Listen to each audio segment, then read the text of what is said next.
শহীদ রাষ্ট্রপতি জিয়াউর রহমান একজন আদর্শ দেশপ্রেমিক, যার অবদান জাতির ইতিহাসে চিরস্মরণীয়।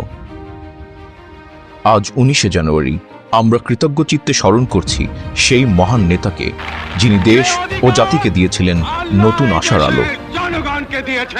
1936 সালের 19শে জানুয়ারি বগুড়ার এক শান্তিপূর্ণ গ্রামে জন্মগ্রহণ করেন জিয়াউর রহমান। ছোটবেলা থেকেই মেধা ও সাহসিকতার জন্য পরিচিত ছিলেন। তার শৈশবের প্রতিটি অধ্যায়ে ফুটে উঠেছে দেশের প্রতি ভালোবাসা ও দায়িত্ববোধ।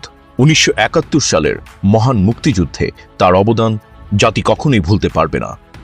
চট্টগ্রামের কালুরঘাট বেতার কেন্দ্র থেকে স্বাধীনতার প্রথম ঘোষণা করেন জিয়াউর রহমান। যুদ্ধক্ষেত্রে তার চৌকস নেতৃত্বে মুক্তিযোদ্ধারা বীরত্বের সঙ্গে লড়াই করে। স্বাধীনতার পর যখন বাংলাদেশ চরম রাজনৈতিক সংকটে পড়ে, তখন জাতির ভবিষ্যৎ নিশ্চিত করতে জিয়াউর রহমান দেশের দায়িত্ব নিজ কাঁধে তুলে নেন। 1975 সালের পর দেশের সংকটময় সময়ে তিনি ছিলেন জাতির কর্ণধার। বহুদলীয় গণতন্ত্র প্রতিষ্ঠা করে তিনি বাংলাদেশের সকল জনগণের জন্য রাজনীতির পথ উন্মুক্ত করে দেন। 1978 সালে দেশের মানুষের জন্য নতুন রাজনৈতিক শক্তি হিসেবে প্রতিষ্ঠা করেন বাংলাদেশ জাতীয়তাবাদী দল বিএনপি। তিনি বহুদলীয় গণতন্ত্রের প্রবর্তন করেন, যা বাংলাদেশের রাজনৈতিক প্রেক্ষাপটে নতুন দিগন্ত উন্মোচন করে। তার ঘোষিত 19 দফা কর্মসূচি দেশের অর্থনৈতিক ও সামাজিক অগ্রগতিতে গুরুত্বপূর্ণ ভূমিকা পালন করে। কৃষি, শিক্ষা, শিল্পসহ বিভিন্ন ক্ষেত্রে তার অবদান আজও স্মরণীয়। জিয়াউর রহমানের উদ্যোগে গঠিত হয় দক্ষিণ এশীয় আঞ্চলিক সহযোগিতা সংস্থা সার্ক, যা বাংলাদেশকে আন্তর্জাতিক অঙ্গনে সুনাম এনে দেয়।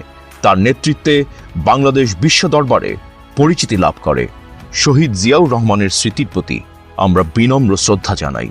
তার নেতৃত্বে জাতি পেয়েছিল একটি স্বাধীন পরিচয়, একটি স্বাধীন স্বপ্ন।